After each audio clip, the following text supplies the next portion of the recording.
But also, who said Solo was Russell's kid? You did from the very beginning, I think, This right? guy. Like episode 1 or 2, yeah. When Audrey had caught Juliette, she told her she had a baby. And to me, that also seems like a vulnerable move. Let me describe in detail my Achilles heel. Right. So here's the one weakness I have. Here's where it is. So, what did you think of Bernard this episode? Well, I don't feel like we got a lot of Bernard. We didn't. And I think that's okay, because I think he thinks he's in a very commanding seat right now. I don't feel like he's in a very commanding seat. No, I don't think he is. He's losing everybody. I think he thinks he's in a commanding seat. Hello and welcome to Road Goes Ever On and On. Today, Mark and I are talking about the hit science fiction TV show Silo Season 2, Episode 9, The Safeguard, so spoilers are ahead. And if you're enjoying our show, then a like would be appreciated. If you don't want to miss a single of these, since Severance is next, then just be sure to subscribe and click the bell icon for notifications. And with that, let's chat about what's going on in Silo 17. I feel like towards this back half, we're finally getting more of that. Yeah, I thought we would get more of the rebellion of 17 to see what led to things, led to the state of where we are. But I actually think that this is almost a better way of doing it, really keeping the things that led up to the rebellion itself. That's all still shrouded in mystery for 17, which I think you can kind of take from Silo 18, is that we're seeing a lot of what that probably looked like. We saw that the sheriff switched sides and whatnot, but seeing these survivors of this rebellion that have just been living in this silo, who've been sharing this place with Solo, even though he's been locked in the vault, it's interesting to see how they got to this point. It really is. It's cool kind of seeing how life will try regardless of what the circumstances are. So who knows how many people were remaining at the end of the rebellion, and they've now had 2 generations, and the situation seems pretty dire, that there's very few people left, and yet there's still new life. There's still that hope and that resilience. They're trying to live a fulfilling life and have, they've got toys for the kids, like noisemakers and swings. But then it's also interesting, all the frills that are dropped when you don't have a larger society, they only have one name, because, how many other Matts are you going to run into? Yeah. If there's 10 of you down there. And we don't even call you your real name. We just call you the made up name we gave you. You don't even deserve a name. And then I didn't even notice it until the second time around. But when Juliette was explaining the 2 names, she said, the first one is your first name and the second one is your last name, which means I don't think that the people in 18 and probably the other silos have middle names, which you probably don't need when you only have 10,000 people. How many Matt Henrys are there going to be? You only need that second name to differentiate. I didn't even think about not having middle names, but that makes a ton of sense. Why would they? It's just a frill that's been kind of dropped. So it was cool kind of seeing those different things. And I do wonder about them down there, whether or not they have some resistance to the toxins outside, because Eder seemed very unfazed when she asked to go out with Juliette, and Juliette said there's only one suit. She didn't seem to care about that. Or maybe she doesn't know it's toxic because there's not the people always telling you that. Yeah, I was curious about that too, because Juliette pried her way in, if I'm remembering correctly, into the silo, right? The silo was sealed, but it did open up. And it seems like Eder's mom was a baby when they either tried to go out or something, and she somehow stayed back in, but she still did get sick, and I'm assuming it's from the toxins outside.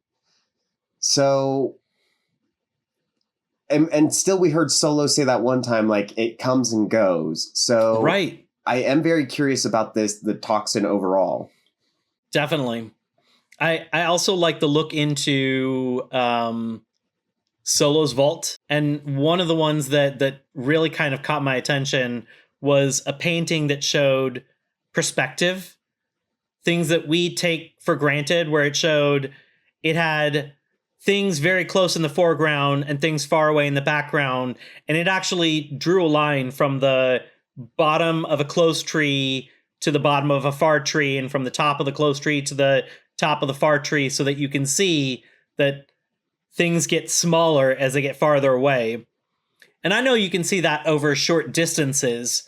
So even people in the silo would probably see that things get smaller, but I don't think they have ever seen something huge that you see at a distance that's like tiny. Well, the one thing Knox said early on in the season was that he just wants to see, like, in a straight line, like something far away. Because, like, you're right, in the silo, there's no like straight line of sight, right? I guess the closest thing he would do would be like, I could see straight down the silo and I can see people are smaller down there. Yes. But yeah. Other than that, like, people are probably not thinking that, especially like when Juliette asked Eder if she could read, like, I was wondering, since, books are not allowed, like, I know they have the computers, so it is important for them to read and probably write and like whatnot, but it is surprising that Eder knows how to read. Right.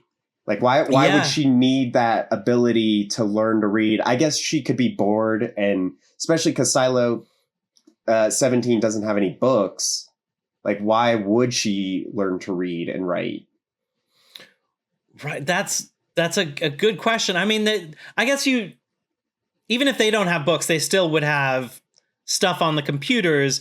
And there were papers that had writing. There was stuff on the chalkboard. Right. And that might just be one of those things that, they were desperate to pass on, like, the last remains of society, of what they could remember. And they would have had to have done that themselves. There wouldn't have been, unless one of them was a teacher, they would have to take on that burden of, teaching how to read, how to write, do everything that they taught, how to make a bow and arrow, probably how to shoot. Like, that's life training. Well, and it sounded like Audrey didn't like Eder a lot. So yeah, who taught her how to read is I'm curious about. Like, maybe Rick. I mean, okay, so a few little things that I'm curious about is, how long do you think Juliette's been in Silo 17? About? I would say a couple days to like a week, somewhere in the short term range. How has she never heard a baby crying? That silo's got to be pretty silent. It doesn't seem like they're putting that baby in a soundproof thing. I feel like in that week's time, she would have heard a baby crying. I also didn't really understand when Audrey had caught Juliette and was like trying to get her to go in the vault, she told her she had a baby. And to me, that also seems like a vulnerable move, to be like, hey, there's this person that could be a threat. I don't know her. Like, we know that the person in IT is. I'm going to let her know that I have a baby, that would just give her collateral to use against me. Right. Like, Juliette could be like, I'll just go kill your baby. Yeah. Let me describe in detail my Achilles heel. Right. So here's the one weakness I have. Here's where it is. I did have a couple qualms with that, just because I feel like, but I mean, they did give us clues that they were there the whole time, the cutting of the rope, but I feel like there was a little bit of a shoehorn to put these survivors in a little bit. And it did make sense with like the whatever was bobbing in the water next to her. I remember when she first came up and I saw that in episode 1, I was kind of thinking, what's the likelihood? There's nothing else like that around here. What's the likelihood that the one spot that she's going to come up before she drowns is going to be a spot where there's something like that? And that was well explained away. Well, it's so funny you say that, because when we first watched it, Julia was like, oh, that's convenient that floating thing was right by her at that exact moment. And then when we saw this episode, she was like, well, I'm glad they explained it because that was too fishy for me. Yeah. And that's why generally and I know that shows will still make mistakes regardless of how good they are. Right. But when I notice that a show has generally good writing, I'll give them a little bit of a pass with that idea of this could be explained later. Yeah, I agree. And we saw it. Yeah. But also, who said Solo was Russell's kid? You did from the very beginning, I think, This right? guy, like episode 1 or 2. Yeah. Well, and I feel like it was kind of a big reveal that he was 12. Like this seemed like the big like reveal moment. Like, oh, he was 12 when the rebellion started, and I feel like we knew that just by going to the panel. Like to me, that seems like they were so hard on Rebecca Ferguson for spoiling anything, but yet that seems like one of the big spoils that they did at the panel, and they didn't say anything about it. I feel like that's one of the few big reveals that they actually gave hints toward, though. So I feel that if you picked up on some of those, you probably would have put together something pretty similar to that. Versus some of the big reveals they do a very good job of keeping their hands close to their chest and not giving away information. And this was one of the few ones that they kind of teased out. So I don't feel terrible about it. Plus, they did tell us it. Yeah. But yes, in this episode, when it was explicitly laid out, it was like, oh, I really do think that was supposed to be a bigger reveal for people that weren't paying as close attention or didn't go to Comic-Con. I did think it was great, the numbers on the chalkboard, because like we saw those way early on, and it didn't even register to us that could be the numbers on the keypad. And so I thought that was a very cool reveal this season, where it was just like all the clues were there. We saw them trying to get in the panel, like digging through. We saw the dead bodies, the numbers. Like we could have connected those dots. And for eagle-eyed viewers like us, we missed that. Yeah, and I like that that was not only set up in advance, but it gives Solo a great reason when she asks if she can erase it, and he's like, "Oh yeah, definitely." Yeah. Oh yeah, we don't need those. Especially maybe that one. Right. Erase this number. Write right here. Right. So, what did you think of Bernard this episode? Well, I don't feel like we got a lot of Bernard. We didn't. And I think that's okay, because I think he thinks he's in a very commanding seat right now. He's got Walker. I don't feel like he's in a very commanding seat. No, I don't think he is. He's losing everybody. I think he thinks he's in a commanding seat, especially when we saw the dialogue between Knox and Walker the 2 times, where, he's telling her, we have a new a plan, and Bernard's all smiling and messaging her. Yeah. And then when he comes and he's like, we found the traitor. And I'm a big believer that Knox and Walker both know that it is Walker that is the informant. Like, he did say it was Teddy's mom to her, but then he does the explainer of Teddy's mom was trying to protect Teddy, so we can't punish her for that. Just like Walker's trying to protect McLean, we can't punish her for that. And I think Bernard, hearing Knox say about this new plan, he saw like a tinge of a smile come on Bernard's face. And to me, Knox is going to pull a whole Uno reverse card on Bernard. And so I'm excited to see what happens. I don't think they necessarily have any more. They might still have some of the gunpowder, but I thought they used it all in order to get all that information up. That's what I originally thought. And so if that's the case, Walker would know that because she was in on all of those plans. And that would be the code that that Knox gave to let Walker know what I'm saying is a lie, and I know that you're the informant. I think I think there is more gunpowder because after they launched it that one time, they talked about it. And they were talking about how much gunpowder is left. Okay. So I do think that there's still gunpowder. Yeah. I could be wrong.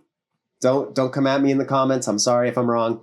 But I think there might be some more gunpowder. To me, it seemed like when he was talking about Teddy's mom and he was like, she's protecting. That was, I thought, Walker's clue. But that I did think that was a coded message, but I don't know if that was that. I think that would let Walker know, hey, we're not mad at you. We understand why you're doing this. But that doesn't necessarily let Walker know that it's a coded message and that he knows. So, but we'll see. I definitely think that Knox knows. Oh, Knox knows for sure. I definitely think that he is, because he was wondering like how is anything getting past the barricade, right? And like he said something about that, and it's like, well, there's one person we know has been, up past the barricade and then back down. Right. So that makes it kind of pretty obvious. And then Walker started acting all weird, can't go into her shop after she walked all the way up to 109 or wherever it was, or 90. Right. Yeah. So I think he's figured it out. But Bernard in this episode, he is, I don't know what his plan is, because it doesn't seem like it's working very well. But I think he thinks it's working well. Does it? He doesn't trust anybody, including his own shadow. He's still like spoon feeding his shadow information at the appropriate time. The reveal of there's 51 silos instead of 50 silos. He just casually says that. And that's something. It doesn't feel like he's given Lukas a brief of like, hey, let's get some big stuff out of the way. Here's what we know. Instead, it's like, you need to work on this, and if you don't, then I'm sending you back to the mines. And he's only giving Lukas what he needs. He doesn't trust Sims. I don't think even though he trusted Meadows, he liked the way that Meadows thought. I don't know this for a fact, but I feel like he still lied to her. I know that he definitely did in the end. Like he, I don't remember what it was, but yeah, it's like he lies to everybody. Yeah, it is hard to say who he trusts. And I think maybe it's just the only thing he trusts is the AI. And 51 silos. Why a 51st silo? Like, if you're making 50 of them, why make a 51st silo? Why doesn't Solo know about the 51st? Why is that something that Bernard knows, but Solo doesn't? Right. And it just seems like it's such an odd number, right? Like 51. It seems like 50 of these silos are probably made different than the 51st silo. And I'm curious if founders are in the 51st silo or the people that executed this plan. I kind of think that the people that are responsible for the safeguard or that can operate the safeguard reside in the 51st silo. Okay, so this AI that we hear, yes, is it AI or is it the 51st silo? I had the same question. I really wonder about that. It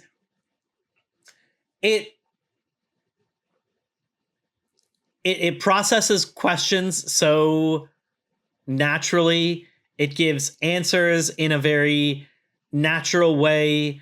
The voice definitely sounds synthesized, but I mean, a voice modulator could easily do that. It doesn't. It sounds synthesized, but not quite robotic.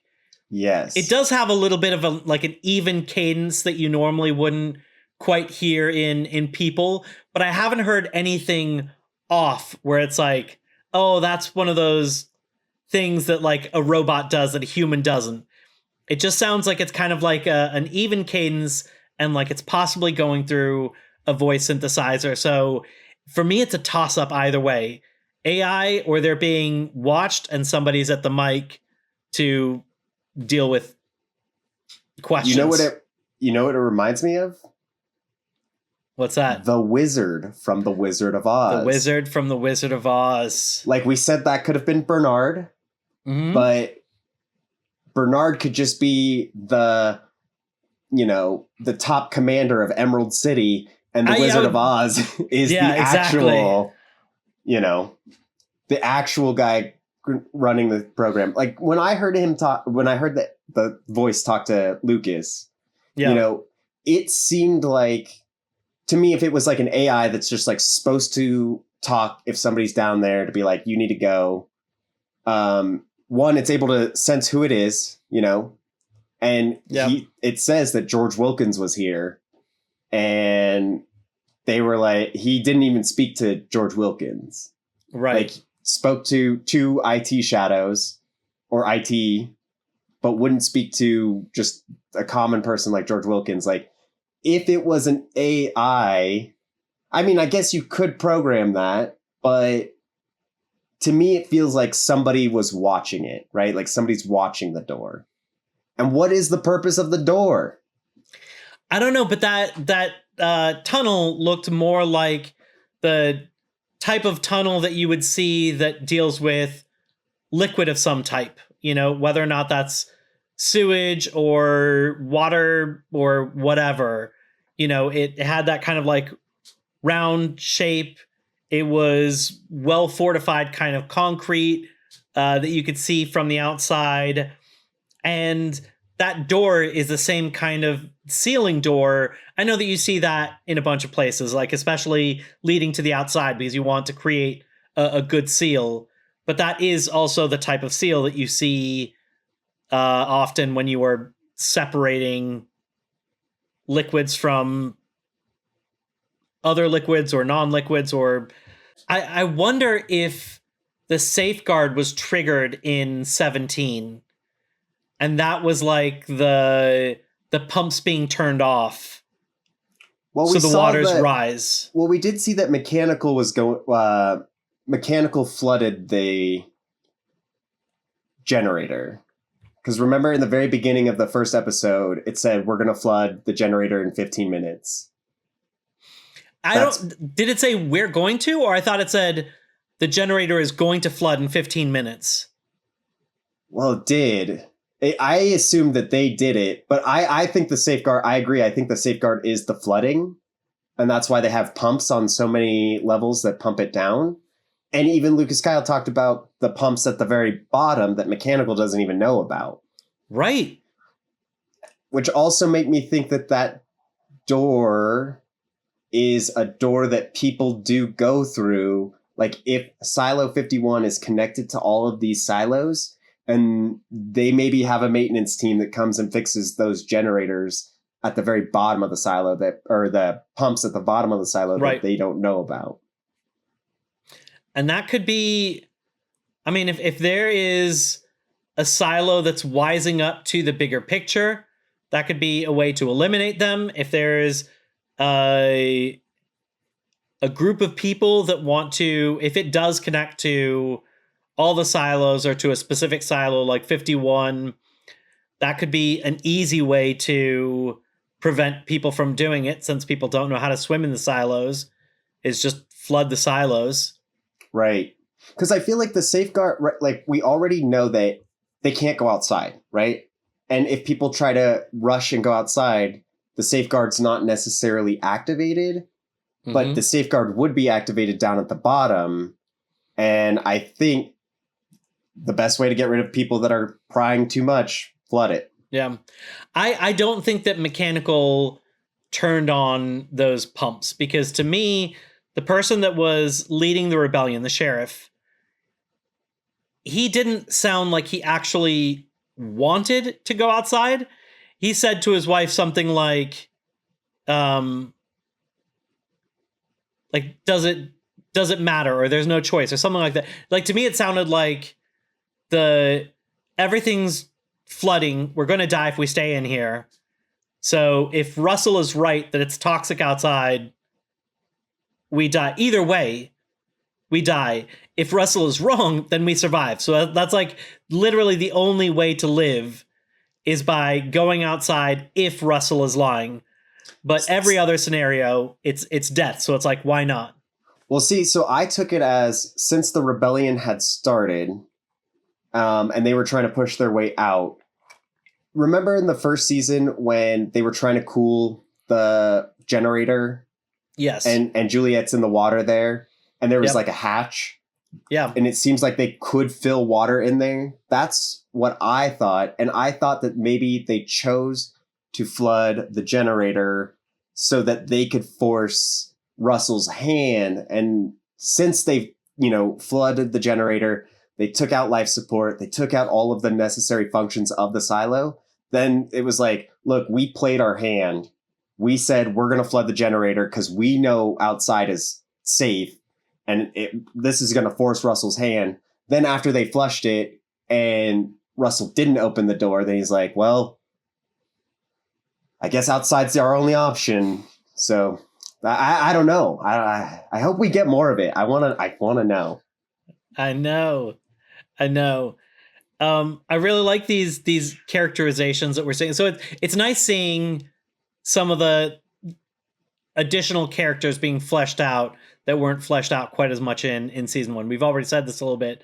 I think we're going to get more of Sandy, because when Bernard was having that talk with the heads of a bunch of groups, and Bernard said that Paul's jumped the ship, like he's gone to the other side.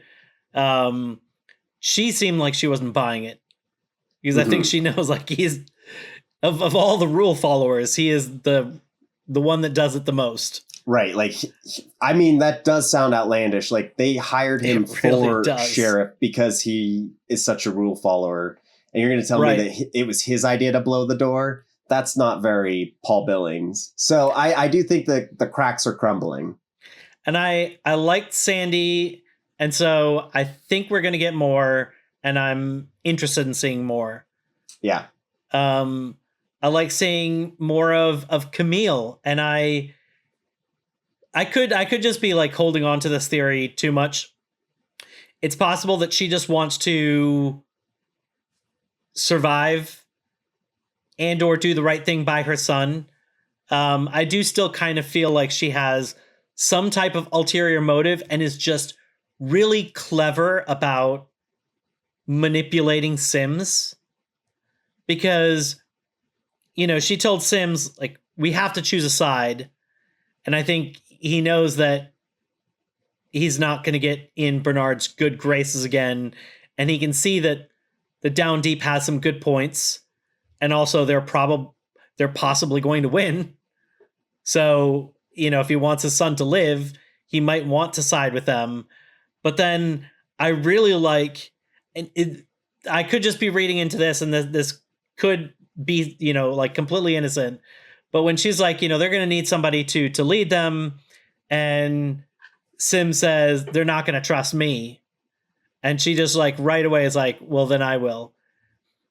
And it seemed like a way to potentially take that position of leadership while making it seem like you were going to have it. Like, I was offering it to you, but since you feel like you can't, I guess I have to.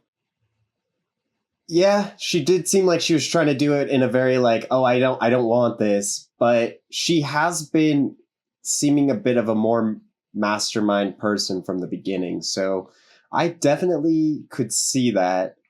I'm curious if it's going to come into play because, right, we saw Patrick Kennedy talking to Billings' wife about this picture and then what was put it on the screens at the time of Juliette's arrest. And Sims now has this picture, and he saw what Juliette put on the screens, and even Bernard said, close your eyes. Close your eyes. Yeah, like that's Sims, right. you as well. And so I wonder if this is the beginning for Sims to start switching sides. Like he's going to maybe remember what he saw there. He sees this picture.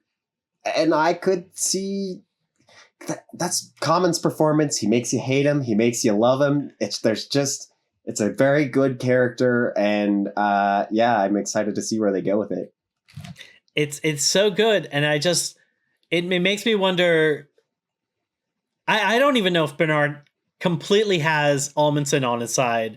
I think that Amundsen knows that if he does anything obvious to step out of line, that he would get in serious trouble and or lose his life.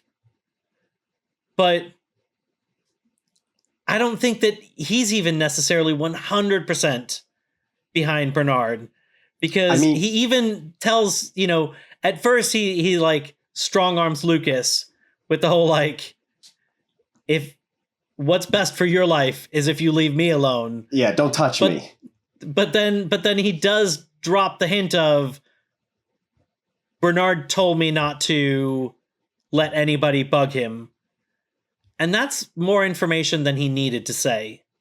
Yeah, and he did help Sims a couple times where, he was like, I don't know this, but if I did, I couldn't tell you. And then also he gave her he gave him the other information at the orchard. And so I could see Amundsen switching sides too, but I mean, what do we do now? What do we have left for the next episode? What are we going to see in this last episode, do you think? I mean, there's going to be there has to be a big WTF moment.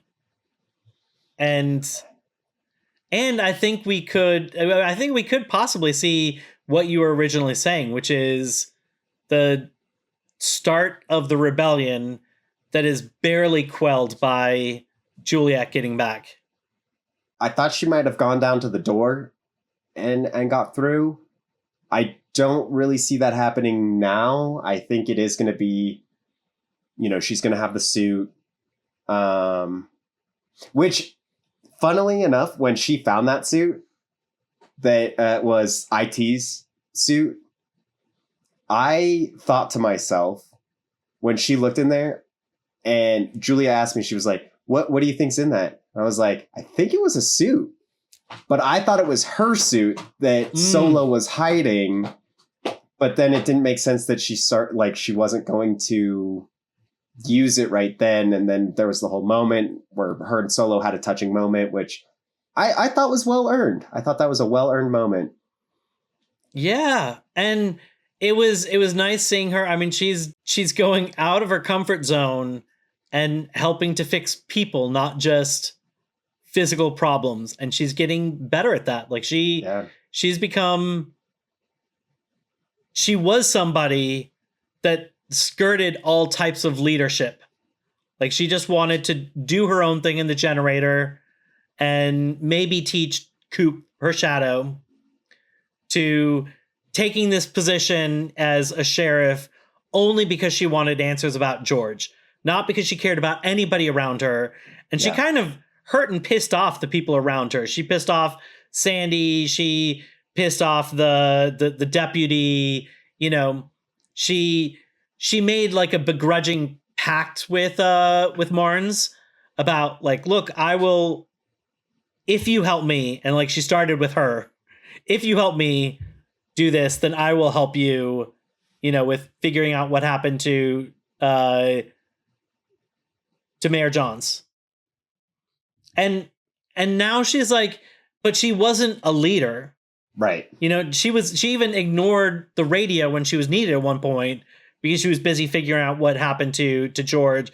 And now I feel like she's actually taking on responsibility outside of herself and like helping people and reaching out. And I think we've seen a lot of growth this season. Yeah, I totally agree.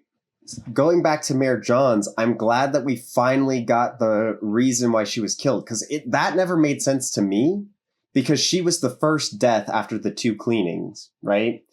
And I was like, why would you kill Mayor Johns? Because she seemed like such a stable person that kept a lot of order in the silo. So to me, it was like, okay, her death never quite made sense. Like, Marnes made sense because he was looking into the death of Mayor Johns, but then having the explanation of the key went off, he went to the server room, and Mayor Johns was trying to get Juliette as sheriff, and he knew that that was a bad idea, and that's why he killed Johns. And I thought that was crazy. But then why did he let Juliette become sheriff? He like swore her in as Mayor Johns was dead, and to me it would be like, I mean, I'm assuming he thought she was going to fail and she'd get sent right back down to mechanical, but still, like, I thought that was an interesting choice for Bernard to say Mayor Johns has to go after 2 cleanings, somebody that was a stable person. That she was loved big by everybody in the silo. Yeah, that was huge. Yeah. So I feel like that was a big risky play. And to me, I feel like that's probably where Bernard made the biggest mistake. Yeah, I do think so. He's way too inside the box, you know, like he